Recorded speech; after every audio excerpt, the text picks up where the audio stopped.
याद करते हैं राजस्थानी धरा शौर्य की कथा कहा करती है।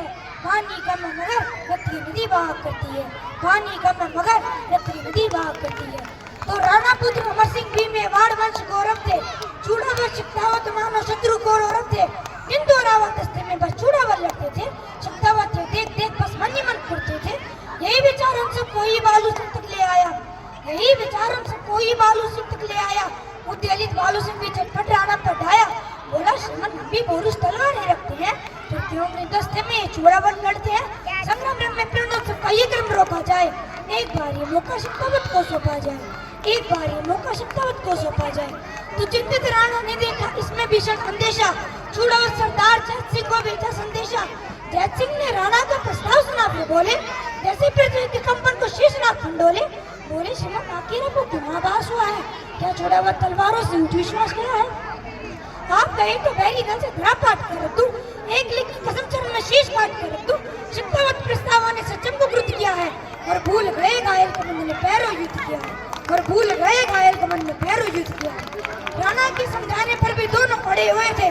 और विकट हरावल दस्ते खातिर जितवर अड़े हुए थे। आखिर राणा को ये सूझी सहसा युद्ध नवेली जिससे वे सुलझा सकते थे उलझी हुई पहेली। ऊंटाला का किला सब मुगल सैनिक कब्जाए हैं। इसका इस धरती पर घंटा ले गिराए हैं। जो भी जाकर इस गढ़ में पहले प्रवेश करेगा वही हरावल दस्ते में भी आगे से लड़ेगा। अब क्या था दोनों को गिर पीढ़ी का हत्या करना था। लड़ना चाहता उन्हें मौत को जाकर ही बनना था। पूरी रात को योद्धाओं को तलवारें भाई।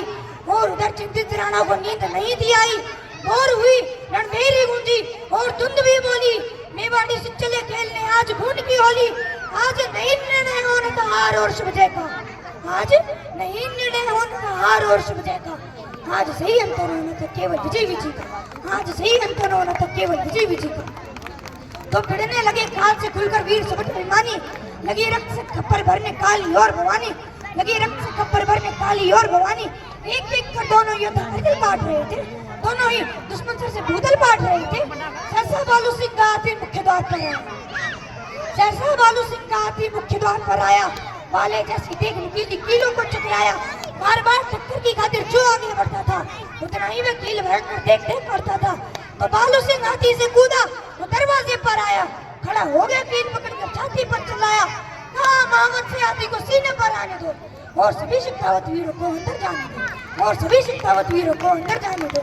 कहा महावत ने स्वामी कैसे मत कर दूं जिसका खाया अन्न उसी के तन पर पर्ची रख दूं।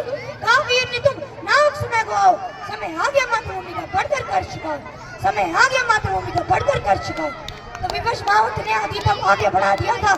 और बालू ने अपना सीना किलो पर अड़ा दिया था। हाथी ने मस्तक की टक्कर मारी जो भयंकर।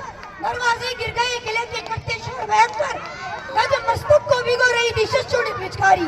और दिव्य आरती आज मृत्यु की गज में सुन और दिव्य आरती आज मृत्यु की गज में सुन। उधर जैत सिंह वीरण में इतिहास नवल करता था। मना शत्रु अकाल सर को कंपूरे चढ़ता था।